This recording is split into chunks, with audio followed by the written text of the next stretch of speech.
আসসালামু আলাইকুম, সবাই কেমন আছেন? তো আজকে আপনাদের সামনে আবার চলে আসলাম রান্নাবান্নার আয়োজন নিয়ে। প্রথমে সকালে আমি এখানে ডাল বসায় দিছি, মুসুরির ডাল বসায় দিছি টমেটো দিয়ে, কাঁচামরিচ দিয়ে ডালটা বাগার দিয়ে দিব। ফ্রাই প্যানে আমি রসুন বসায় দিছি। তো কি কি রান্নাবান্নার আয়োজন করি না রান্নাবান্না করি সবই আপনাদেরকে দেখাই, চলেন আপনাদের সাথে একটু শেয়ার করি। তো এদিকে ডালটা তো আপনাদেরকে দেখালাম, আর এদিকে পাতাকপি কুইটা নিচ্ছি, পাতাকপি রান্না করব। এদিকে পেঁয়াজ কুইটা নিয়েছি, আলু কুইটা নিয়েছি, রসুন ঝিরি করে নিয়েছি।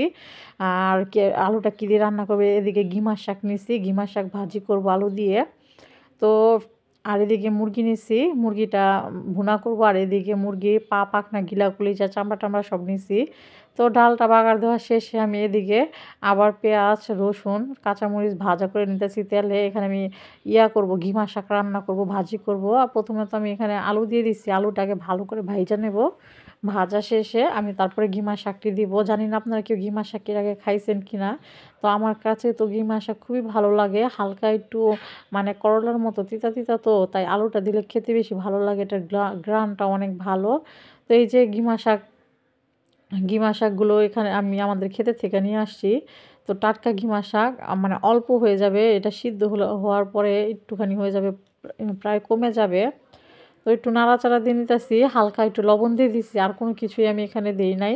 তো ওইদিকে ঘিমা শাকটা রান্না শেষে আমি ফ্রাই প্যানে মুরগিতে হলুদ মরিচ লবণ মাখায় ভাজতে দিয়ে দিছি। তো মুরগির একটু ভাজা শেষ, আমি আরেকটু উল্টাই নিতেছি, মুরগির ভুনা করবো আজকে। আজকে শুক্রবার একটু ভালো মন্দ না রান্না হয়, এটা প্রতিদিনই মানে কম বেশি ভালো মন্দ খাওয়া হয়, সেটা বললে ভুল হবে। তারপরেও শুক্রবার একটু বেশি সবার ঘরে ঘরেই ভালো মন্দ রান্না হয়। তো এই যে এদিকে মুরগিটা আমি উল্টাই নিতেছি, মুরগিটা ভুনা করব। ভুনা বলতে কি আজকে মুরগির কারিই করব।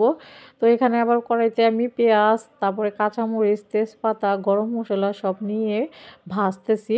ভাজা শেষে পেঁয়াজটা হালকা ভাজা শেষে আমি আদা রসুন দিয়ে দেব। আমি আমার পরিমাণ মতো আদা রসুন দিয়ে দিব।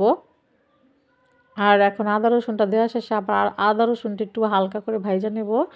আর ভাজা শেষে আমি সব মশলা দিয়ে দেবো, এখানে হলুদ মরিচ এগুলো দিয়ে দিয়েছি, সাথে 2টা টমেটো কেটে দিয়ে দিয়েছি। এখন এই মশলাটাকে ভালো করে কষায় নেব। আমি অল্প পানি দিয়ে একটু কষাইছিলাম। তো এই যে এদিকে মশলাটাকে ভালো করে আমি ভাজা ভাজা করতেছি, ধোয়ার কারণে ক্যামেরাটা বারবার ঘোলা হয়ে যাচ্ছে, তাই আমি এদিক সেদিক ঘুরতেছি। আর এই যে এখন ভাজা মুরগিগুলো দিয়ে দিলাম, কড়াইতে ঢেলে দিলাম। আর এদিকে পানি দিয়ে আবার একটু সিদ্ধ করে নেব, ভালো করে সিদ্ধ করার পর এটাকে ভালো করে নাড়াচাড়া দিয়ে কষায় নেব। আর মুরগি ভুনাটা এভাবে রান্না করলে বেশ খেতে মজা হয়, আর আপনাদের ভাইও অনেক পছন্দ করে। তো এই যে মুরগি ভুনাটা দেখেন কতটা লোভনীয় হয়েছে, আমার কাছে মুরগি ভুনাটা ভালো লাগে। আর বারবার আমি ক্যামেরার লাইটটা অন করতে ভুলে যাই, তাই কিছুক্ষণ পর পর অন করি, আপনারা আবার এটা কিছু মনে করেন না। দেখেন তরকারিটা দেখতে অনেক সুন্দর হয়েছে। আপনারা এটাকে ভুনাও বলতে পারবেন, মুরগির কারিও বলতে পারেন, যে যেটা বলেন। তো শুক্রবার যেহেতু, তার জন্য আজকে একটু মুরগি রান্না বান্না করা হলো। আর এই যে মুরগিটা একটু নাড়াচাড়া দিয়ে নিতেছি যাতে নিচ দিয়ে লেগে না যায়। আর মুরগি ভুনা তো সবাই পারেন, কিংবা মুরগির তরকারি যে যেমনি করে রান্না করতে পারেন। আমি আমার মতো করে রান্না করলাম, সেটি আপনাদের সাথে শেয়ার করলাম।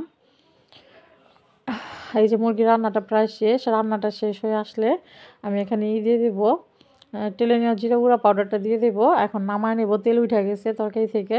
আর এদিকে আমি পাতাকপিটা আবার সিদ্ধ বসাই দিছি। পাতাকপিটা ওই যে দেখালাম মুরগির গলা টলা গিলা চামড়া টামড়া এগুলো দিয়ে রান্না করব, কলিজা টুলজা দিয়ে। তো এখানে ভালো করে আগে পাতাকপিটা সিদ্ধ করে নিলাম। আর এদিকে আমি এই যে এগুলোকে আবার পরিষ্কার করে নিতেছি, ভালো করে ধুয়ে নিতেছি। ধুয়ে এগুলোকে আলাদা করে কষায় নেব, তারপরে রান্না করব। জানি না আপনারা এই খাওয়াটা কেউ খাইছেন নাকি, কিন্তু অবশ্যই একদিন ট্রাই করবেন, খেতে কিন্তু খুবই ভালো লাগে। এই যে মুরগি ঘিলা টিলা এই যে চামড়া টামড়া এগুলো দিয়ে তেলালা, তো তাই খেতে বেশি ভালো লাগে।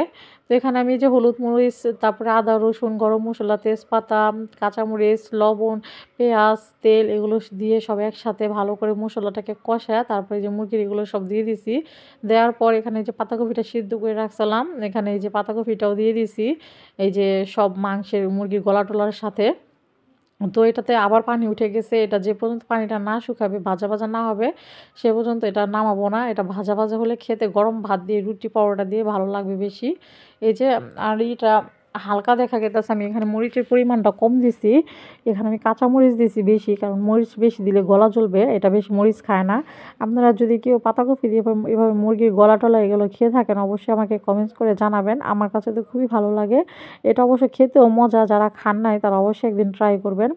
আর এই যে এ এখানে নিচে তেল উঠা গেছে দেখছেন আপনার সাথে কথা বলতে বলতে। তো রান্না বান্না আমার শেষ পর্যায়ে। আজকে রান্না বান্না এ পর্যন্তই। আল্লাহ হাফেজ।